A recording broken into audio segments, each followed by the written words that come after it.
स्वागत है आप सभी का आपके अपने YouTube channel Vinod Hindi point में। आज के इस वीडियो में पढ़ने वाले हैं बिहार एस्टेट हिंदी पेपर 2 से संबंधित महत्वपूर्ण अभ्यास पेपर। तो चलिए शुरू करते हैं आज का ये वीडियो। वीडियो के अंत में आप कमेंट करके बताइएगा आपका इन प्रश्नों में से कितने प्रश्न सही होंगे।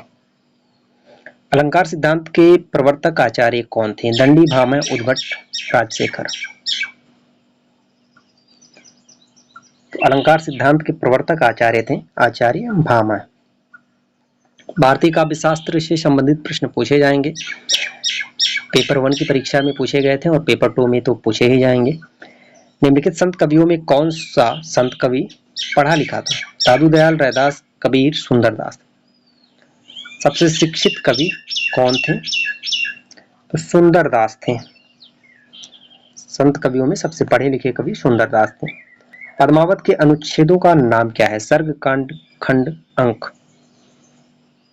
पद्मावत के अनुच्छेदों का नाम है खंड।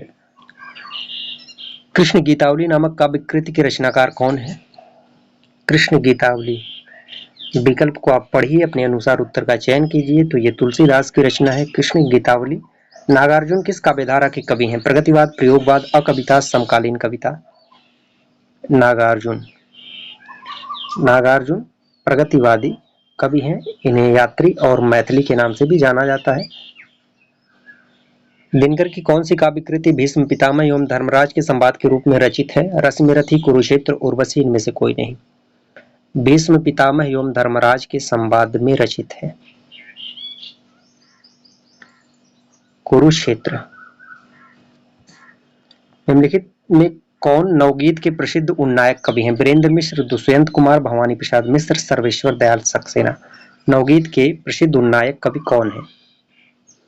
कुछ प्रश्न आपको नए मिलेंगे, तो सही उत्तर हो जाएगा वीरेंद्र मिश्र। निम्नलिखित में से किस रासो काव्य का मूल वर्ण विषय वीर रस न होकर श्रृंगार रस है? यह प्रश्न पूछा गया है। कुमार रासो, पृथ्वीराज रासो, बीसल देव रासो, परमाल रासो। वीर रस न होकर श्रृंगार रस है तो बीसल देव रासो। इसके रचनाकार है नरपति नाल्य। कुमार रासो ये किसका है? दलपति विजय का है। पृथ्वीराज रासो चंद्रप्रदायी का है। परमाल रासो जिसे आलखंड के नाम से जाना जाता है, यह जगनिक का है। श्लेष अलंकार होता है शब्दार्था उभय उपयुक्त से सबसे अलग। श्लेष अलंकार किसके अंतर्गत आता है? तो यह शब्दालंकार का भेद है। प्रत्येक में 4 शब्द दिए गए जिसमें से 3 अनिकार्थक शब्द की श्रेणी में आते हैं। जो इस शब्द की श्रेणी में नहीं आता वही आपका उत्तर है। मधु, दूध, शहद, शराब। 3 एक हैं और चौथा वो अलग है। दूध जो है यह अलग है। मधु, शहद और शराब यह तीनों एक की श्रेणी में आते हैं। इनमें से शुद्ध वाक्य कौन सा है? मेरे प्राण निकल गए, मेरा प्राण निकल गया, मेरा प्राण निकल गए, मेरी प्राण निकल गई। शुद्ध वाक्य प्राण बहुवचन में आते हैं, तो इसका सही उत्तर हो जाएगा मेरे प्राण निकल गए। ये विकल्प सही होगा। बोलगा से गंगा किसकी रचना है? श्याम सुंदर दास, सरदार पूर्ण सिंह, राहुल सांकृत्यायन, डॉक्टर नगेंद्र। बोलगा से गंगा तो यह राहुल सांकृत्यायन का है। इनकी अन्य रचनाएं हैं सिंह सेनापति, ये भी कई बार परीक्षा में पूछा गया। जय जय देव, सिंह सेनापति, सतमी के बच्चे, जिह सुमिरत सिद्ध होय, गेन नायक करिवर बदन, करहु अनुग्रह सोई, बुद्ध राशि शुभ गुण सदन। उपयुक्त पंक्तियों में कौन सा छंद है? छंद से संबंधित प्रश्न प्रथम पेपर की परीक्षा में पूछे गए थे और सेकंड पेपर के सिलेबस में भी छंद लगा हुआ है, तो 2 से 3 प्रश्न तो पूछे ही जाएंगे। यह सोरठा है। सोरठा, दोहा और सोरठा ये दोनों एक दूसरे के विपरीत हैं। 13-11 मात्राएं और 11-13 मात्राएं होती हैं। निम्नलिखित में कौन फोर्ट विलियम कॉलेज कलकत्ता में हिंदी के अध्यापक थे? इंसाल्लाह खान, सदल मिश्र, राजा Lakshman Singh, Sada Sukh Lal. Fort William college Calcutta Hindi के अध्यापक कौन थे? Sadal Mishra. Fort William college की स्थापना ये भी कई बार पूछा जाता है कब हुई? तो 1800 ईस्वी में फोर्ट विलियम कॉलेज की स्थापना होती। निम्नलिखित वाक्य का काल पहचानिए। बच्चा सो रहा है, पूर्ण भूत, अपूर्ण भूत, सामान्य वर्तमान, अपूर्ण वर्तमान। बच्चा सो रहा है तो अपूर्ण वर्तमान काल है। दशरथ के पुत्र राम ने रावण को मारा, इस वाक्य में कौन सा पद कारक बनने की सबसे कम योग्यता रखता है? राम, रावण, दशरथ, पुत्र। राम जो है यह सबसे कम योग्यता रखता है कारक बनने में। क्रिया के किस रूप में कर्ता के अनुसार लिंग परिवर्तन नहीं होता? वर्तमानकालिक रूप, भविष्यकालिक, भूतकालिक, अज्ञार्थक। किस रूप में कर्ता के अनुसार लिंग परिवर्तन नहीं होता? भूतकालिक रूप। निम्नलिखित में कौन सा शब्द पुल्लिंग है? आय, व्यय, नहर, लहर। पुल्लिंग शब्द कौन सा है? व्यय पुल्लिंग है, आय, नहर, लहर तीनों स्त्रीलिंग है। हवा का पर्यायवाची नहीं है। अनिल, अनल, मारुत, पवन। तो अनल जो है यह हवा नहीं अग्नि का पर्यायवाची है। ई प्रत्यय किस शब्द में नहीं है? तेली, चमेली, माली, अलबेली। चमेली में ई प्रत्यय नहीं है। रसों के संचारी भावों की कुल संख्या कितनी है? 23, 27, 33, 37। कुल संख्या संचारी भावों की 33 है और जो 34वां संचारी भाव है वह छल है। छल को 34वां संचारी भाव देव ने माना है। धनुर्बाण में किस तरह का समास है? तत्पुरुष, बहुब्रीहि, कर्मधारय, द्वंद्व। धनुष और बाण तो इसमें द्वंद्व समास है। अनंत शब्द की सही संधि होगी, अनंत शब्द की सही संधि होगी। आप अपने अनुसार उत्तर का चयन कीजिए।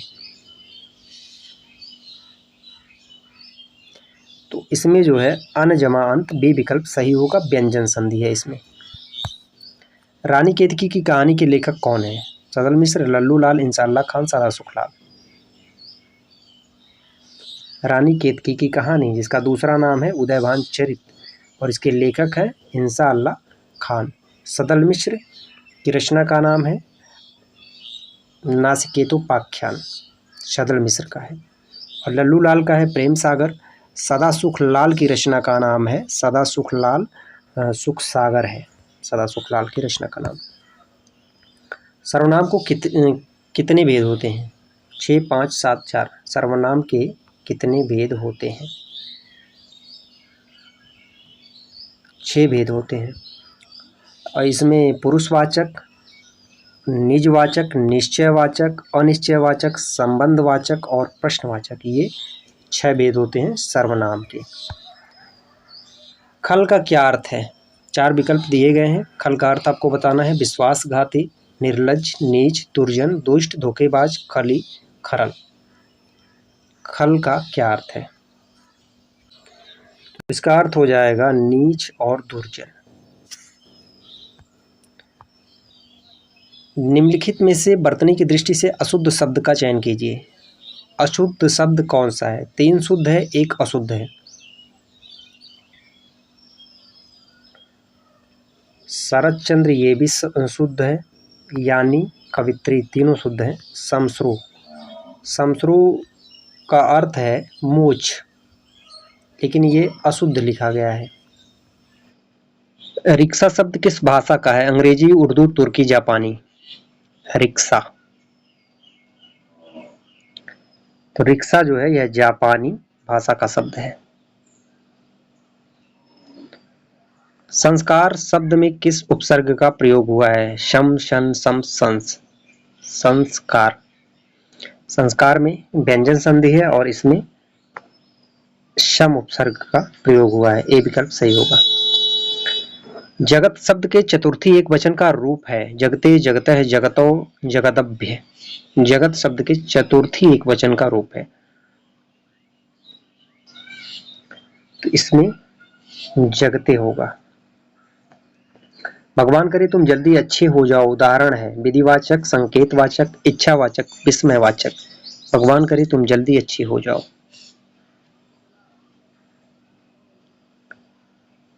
इच्छावाचक है। जहां न पहुंचे रवि वहां पहुंचे कवि, इसका अर्थ क्या है? विकल्प को आप पढ़ लीजिए। बहुत ही प्रसिद्ध मुहावरा कहावत है, जहां न पहुंचे रवि वहां पहुंचे कवि। कवि कल्पनाशील होते हैं। ठीक है, डी विकल्प इसका सही होगा। चिंता एक है, वाक्यांश में रिक्त स्थान की पूर्ति में सही शब्द क्या आएगा? रोग, कष्ट, व्याधि, आदि। चिंता एक आदि है। उत्साह शब्द का विशेषण है, उत्साह, उत्साहित, उत्साह, उत्साही। उत्साह का हो जाएगा उत्साहित। आमिष का विलोम शब्द होगा सामिष, निरामिष, मांसाहारी, शाकाहारी। आमिष का होगा निरामिष। आकाश पाताल के बीच लगने वाला चिन्ह क्या है? अल्प विराम, विस्मयादि, योजक, उद्धरण। आकाश पाताल, राजा रानी, दिन रात, तो इसे कहते हैं योजक चिन्ह। ठीक है, योजक चिन्ह। और जो अल्प विराम होता है वह इस तरह से होता है। विस्मयादि बोधक इस तरह से होता है। और उद्धरण चिन्ह ये भी पूछा जाता है। उद्धरण ये है, जैसे कोई कोटेशन आ गया, किसी लेखक का कथन आ गया, तो शुरू में और अंत में जो चिन्ह लगाया जाता है वह उद्धरण चिन्ह ही होगा। स्वर ध्वनि के प्रकार हैं दीर्घ, प्लुत, हर्ष, उपयुक्त तीनों। स्वर ध्वनि के प्रकार हैं उपयुक्त तीनों। 89 से 91 तक आपको जो है नीचे दिए गए शब्द के लिए अर्थ व्यंजक 4 विकल्प दिए गए हैं। सर्वाधिक अर्थ व्यंजक विकल्प चुनकर लिखिए। गयंद, तो गयंद का अर्थ क्या होगा? बड़ा घोड़ा, जंगली भैंसा, गैंडा, बड़ा हाथी। गयंत, गजानन, ये सब बड़ा हाथी। मूढ़ चेता, इसका व्यंजक अर्थ क्या है? मूर्ख, जो बाद में चतुर बन गया हो, आलसी, मूर्ख, दूसरों को मूर्ख बनाने वाला। मूर्ख चेता, इसका अर्थ है मूर्ख। प्रायोगिक, इसका व्यंजक अर्थ क्या होगा? जिसका प्रयोग कई वस्तुओं के योग से किया जाए, जिसका पहले प्रयोग किया जा चुका हो, जिसका प्रयोग भविष्य में हो, जिसका नित्य प्रयोग किया जाए। प्रायोगिक, जिसका प्रयोग पहले किया जा चुका हो।